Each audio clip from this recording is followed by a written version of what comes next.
अस्सलाम वालेकुम नाज़रीन, ॾींहुं ॾींहुं अलाट में सतार सरोया जी ख़िदमत में हाज़िर आहे। नाज़रीन, इंटरव्यू जो मरहलो इंशाअल्लाह ताला वॾी कामयाबीअ सां पार करे वेंदो। हीअ जेके वीडियोज़ आहिनि उन्हनि में जागरता जी हिकु मुहिम आहे, उन में इल्म जी हिकिड़ी लाट आहे ऐं उन में हिकिड़ी जुस्तजू आहे जेका मां नौजवाननि जे लाइ ख़ासि तौर ते करे रहियो आहियां त जीअं तव्हां इंटरव्यू जे मरहले मां पार थी सघो।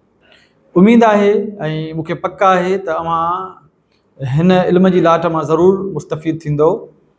अॼु असां जंहिं मौज़ू ते ॻाल्हि ॿोल कंदासीं उहो बि मौज़ू इंतिहाई अहम आहे अदब जे हवाले सां। अॼु असां हिन सवाल ते थोरी रिसर्च कंदासीं ऐं हिनखे सम्झण जी कोशिशि कंदासीं त शेख अयाज़ जी जेका शाइरी आहे उन में लतीफ़ साईं सां अक़ीदत जो कहिड़ो इज़हार आहे ऐं जेको इहो तासुर पैदा थियल आहे कंहिं दौर में पैदा बि थियो हो ऐं इहा ॻाल्हि चई बि वेंदी आहे आमतौर ते त शेख अयाज़ पाण खे लतीफ़ सानी सॾाईंदो हो।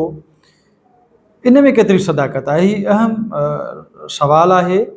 इन ते अचो त थोरो ॻाल्हि ॿोल कयूं। हाणे मां सम्झां थो, मूं शेख अयाज़ खे बि पढ़ियो आहे, लतीफ़ साईं खे बि पढ़ियो आहे, त इन तासुर खे त पहिरीं फ़ुर्सत में रद्द था कयूं पिया त शेख अयाज़ पाण खे लतीफ़ सानी सॾाईंदो हो या उन खे लतीफ़ सां का बि अक़ीदत कोन हुई। मां सम्झां थो पियो त जेकॾहिं शेख अयाज़ खे लतीफ़ साईं सां अक़ीदत न हुजे हा त शेख अयाज़ लतीफ़ साईं जी शाइरीअ मंझां पंहिंजी शाइरीअ जे किताबनि जा नाला न रखे हा। ऐं इहो सुवाल बि पंहिंजी जाइ ते अहम आहे त उहो सिंध जो कहिड़ो कवि आहे, कहिड़ो शाइर आहे जंहिं पंहिंजी शाइरीअ जे घणनि खां घणनि किताबनि जा नाला लतीफ़ साईं जी शाइरीअ में रखिया। मिसाल जे तौर ते भंवर भिरे आकाश, भंवर भिरे आकाश जेको आहे लतीफ़ साईं शेख अयाज़ जो पहिरियों किताबु आहे ऐं उनजो नालो लतीफ़ साईं जी शाइरीअ मंझां खयल आहे। ठीकु आहे। अहिड़े तरीक़े सां लतीफ़ साईं जे काग ककोरिया कापड़ी, झुड़ नेणा न लहे, जरडिया झमकनि, अहिड़े तरीक़े सां शेख अयाज़ जी शाइरीअ जा जेके बि किताब आहिनि, घणे खां घणा किताब शेख अयाज़ जी शाइरी जा, बल्कि अक्सर किताब उन्हनि जा नाला लतीफ़ साईं जे कंहिं न कंहिं बैत मां वरितल आहे। ठीकु आहे। माना एसि ताईं त ॻाल्हि क्लियर थी वई त शेख अयाज़ लतीफ़ साईं लाइ तमामु घणी अक़ीदत रखंदो हो।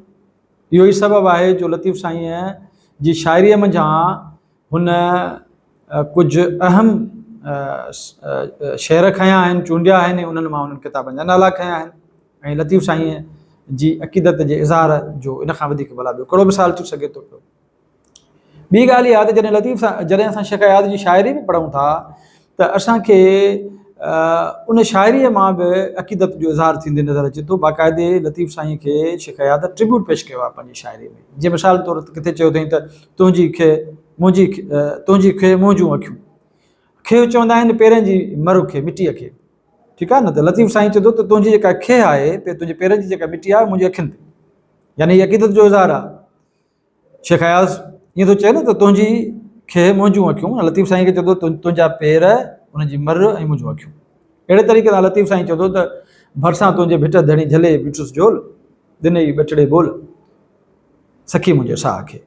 याने आउं जेको बि कुझु आहियां, मूंखे जेके बि ॿ टे ॿोल ॾिना आहिनि उहो मुंहिंजे मुर्शिद, मुंहिंजे महबूब, मुंहिंजे लतीफ़ साईं ॾिना आहिनि। एसि ताईं त शाइरीअ मां बि सबूत मिले थो त लतीफ़ साईं सां अक़ीदत जो इज़हार शेख अयाज़ कीअं कयो आहे। या आओ भिटाई आओ जी ॻाल्हि करे थो, या कुले पातुम कीनरो जेको आहे उहो लतीफ़ साईं जी शाइरीअ मां खयल आहे।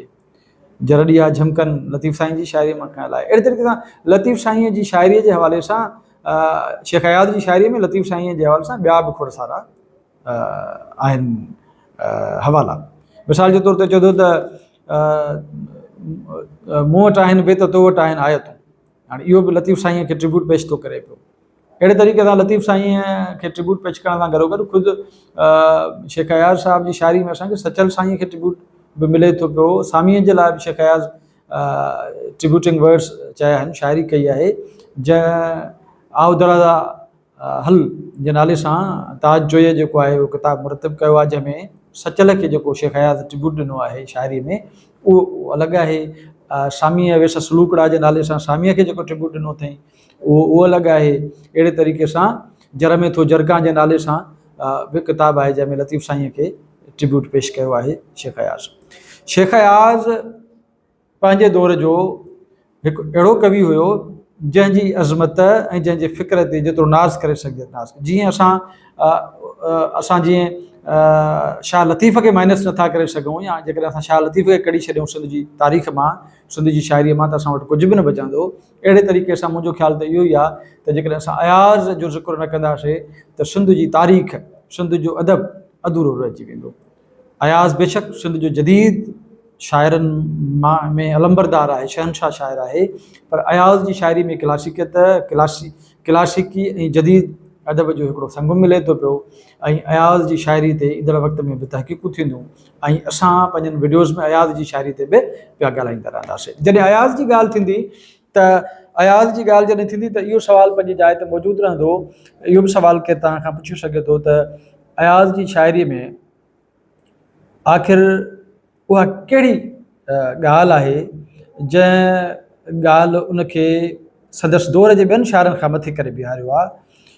उहा ॻाल्हि आहे अयाज़ जो मुतालियो। अयाज़ जंहिं लेवल जो मुतालियो कयो आहे, उनजी शाइरीअ में अंग्रेज़ी अदब जूं झलकियूं मिलनि थियूं, उनजी शाइरीअ में फ़ारसी जो मुतालियो मिले थो, उनजी शाइरीअ में सिंधी पढ़ो जेको मिले थो, उनजो को मिसाल कोन्हे। उनजी शाइरीअ में जीअं लतीफ़ साईं जी शाइरी वोकेबलरी जो हिकिड़ो वॾो मवादु आहे, वॾो ज़ख़ीरो आहे लफ़्ज़नि जो, ईअं अयाज़ जी शाइरीअ में बि लफ़्ज़नि जो तमामु वॾो ज़ख़ीरो आहे। हुन सिंधी शाइरीअ खे बेपनाह उरूज बख़्शियो आहे। हुन सिंधी शाइरीअ में ज़बरदस्त क़िस्म जा तजुर्बा कया अथसि, ऐं हुनजी शाइरी जा जेको मैदान आहिनि उन में असांखे मज़ाहमत मिले थी, उन में असांखे इनक़लाब मिले थो, उन में असांखे रोमांस मिले थो। कॾहिं कॾहिं असांखे लॻे थो त अयाज़ मज़ाहमत जो शाइर आहे, कॾहिं वरी असांखे लॻे थो त रोमांस में इन खां पोइ हदि आहे, कॾहिं असांखे लॻे थो त हीउ अयाज़ जेको आहे असांजो सिंधी शाइरीअ जो सिज आहे, ऐं हिन जी शाइरीअ जो जेको मवादु आहे, मौज़ू आहे, घाड़ेट आहिनि, उहे नित नवां अछूता ऐं अलॻि अलॻि आहिनि। सो मां सम्झंदो आहियां त जीअं लतीफ़ साईं सिंधी शाइरीअ जो भाॻ आहे, ईअं शेख अयाज़ सिंधी शाइरीअ लाइ हिकु मौजज़ो आहे। ऐं शेख अयाज़ जी शाइरीअ ते अञा बि असां ॻाल्हाईंदा रहंदासीं। शेख अयाज़ जे गीतनि ते ॻाल्हाईंदासीं, शेख अयाज़ जे गज़ल ते ॻाल्हाईंदासीं, वाईअ में उन जेके तजुर्बा कया उन ते ॻाल्हाईंदासीं। शेख अयाज़ हिकु नसर नवीस जे तौर ते कीअं आहे, शेख अयाज़ कहाणीकार जी हैसियत में कीअं आहे, शेख अयाज़ हिकु मुहक़िक़ ऐं नक़ाद जी हैसियत सां कीअं आहे, इहे घणनि तरफ़ा मौज़ू आहिनि जिन ते ज़रूरु असां ॻाल्हि ॿोल कंदासीं।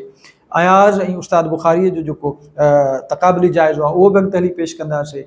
ऐं शेख अयाज़ जे हवाले सां अञा बि घणो कमु करण जी ज़रूरत आहे जेको असां ईंदड़ वक़्त में कंदासीं। शेख अयाज़ ऐं ताजुल बेवस जा ॿ किताब बि गॾियल आहिनि, पखी साॻे पार जा, वॾा वणकार जा। इहो ताजुल बेवस ऐं शेख अयाज़ जी शाइरी गॾियल आहे, मौजूदु आहे हिन में। अयाज़ ते रिसर्च थियूं आहिनि, उन ते बि ॻाल्हाईंदासीं, PhDs थियूं आहिनि, उन ते बि ॻाल्हाईंदासीं, तहक़ीक़ी मक़ाला अयाज़ ते जिन माण्हुनि लिखिया आहिनि उन ते बि ॻाल्हाईंदासीं, ऐं खोड़ मौज़ूअनि ते ॻाल्हाईंदासीं। उमेदु आहे त शेख अयाज़ जे हवाले सां अवां जा कुझु थोरा बुनियादी सुवाल जेके आहिनि उन्हनि जा कुझु अव्हांखे जवाब मिली विया हूंदा।